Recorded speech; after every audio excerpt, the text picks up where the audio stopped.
A few years ago, I attended a retreat directed by John Stowe, the Bishop of Lexington, Kentucky. At the beginning of his introduction, he said, "A bishop must first listen before he teaches." That got my attention. Isn't it the other way around? The bishop doesn't need to listen, the bishop teaches.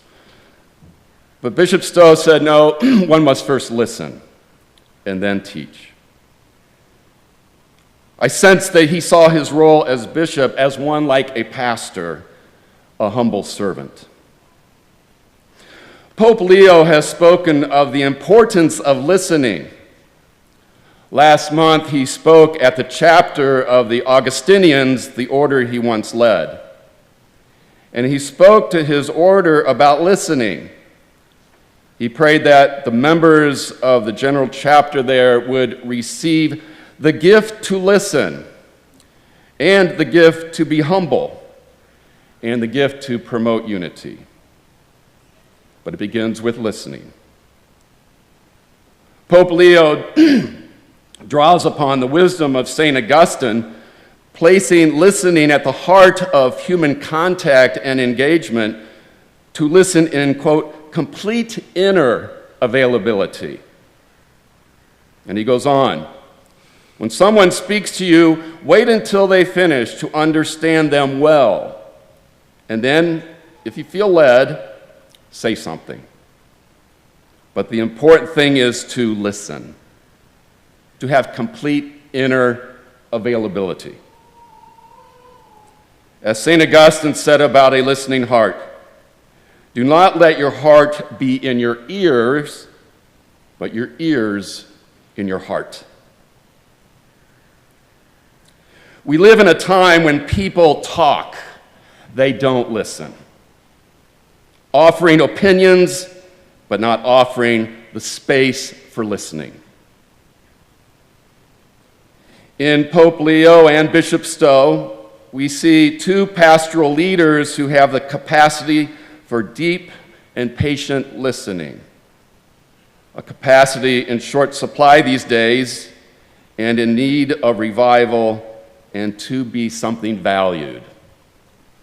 Because when we listen, perhaps we begin a process of healing, of the end of division, of the promotion of unity.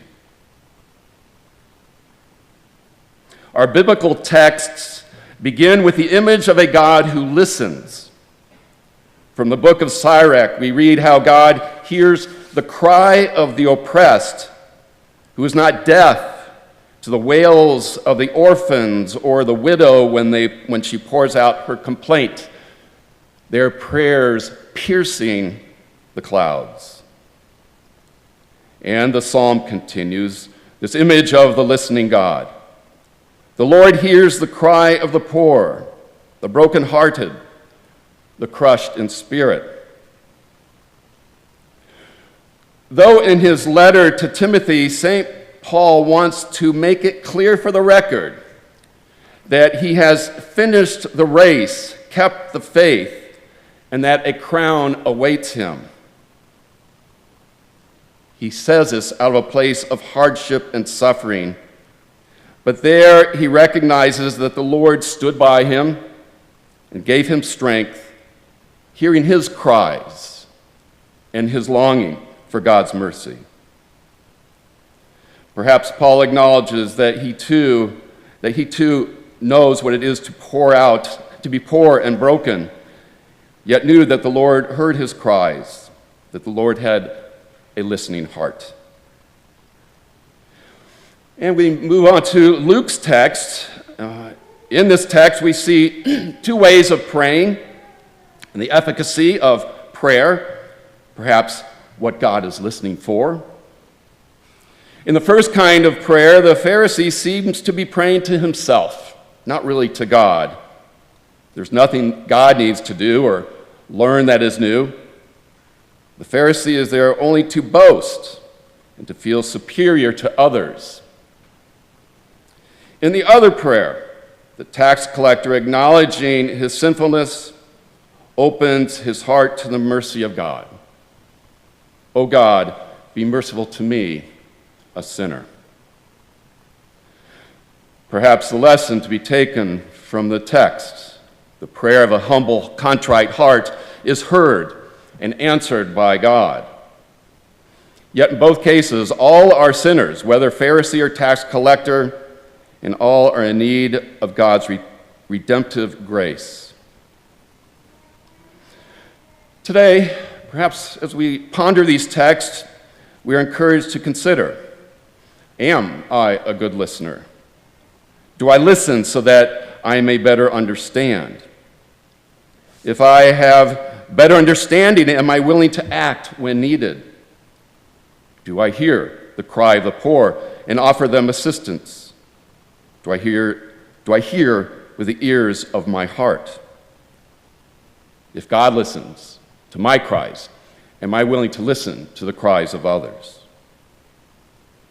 Do I listen attentively to my spouse, children, roommates, friends, neighbors, colleagues, fellow citizens, and particularly in these times, to those who have different opinions than I do? The other day I was with a friend. His name's Joel, and he works for the county, and he provides services and counsel to those who are looking for housing, those looking for jobs, those who are seeking out programs for recovery. And 2 years ago, a man came to see him, and the man shared that he was looking for housing, that he realized he was at a point in life he needed to look at his addiction to drugs, and of course, he needed a job. That was 2 years ago.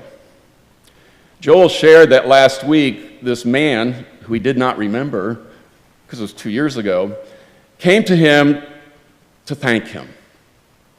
It was this man who came to Joel 2 years ago looking for help. And I think as Joe reflected, he was there, present to this person, listening with his heart, and trying to assist and help this man in a time of need. And so the man comes back to say thank you. I imagine sometimes a lot of us are looking for that acknowledgement. Did we do enough? Did we really help someone? And sometimes these kinds of things happen, where someone comes to say, you were there for me, you listened, you understood, and you helped. And for that, they offer their gratitude. Perhaps the kind of heart that the tax collector had when he was praying. Listening can be hope for someone. A listening heart can possibly open a path for someone who feels heard and finds encouragement to overcome hardship and restoring hope.